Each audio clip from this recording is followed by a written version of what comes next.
My name is Sam Dhanishekaran and welcome to this database lessons video series. In this video, let us take a look at a table. What is a table?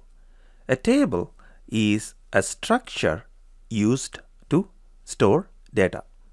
The structure is predefined. We design and define the structure first. For example, a table may look like this one. Each vertical section is called as a column, and each column is identified by a header.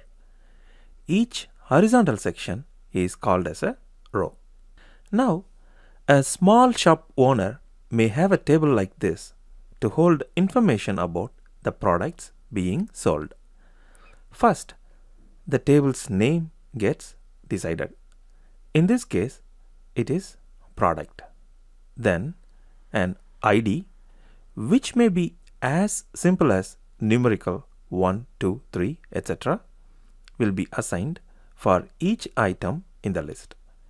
Then the name, quantity, sell by date, and price. So, if we fill it with data, it may look like this, and it may be very simple to read and understand. The first row says that there are 10 apples in the shop with a sell by date of 27th February 2016, and the price of each apple is $1. Like that, if you read every row, you will understand about the products in the shop. So, a table is a structure that stores data. It has vertical columns, identified headers. It has horizontal rows that will be stored. Thank you for watching this video.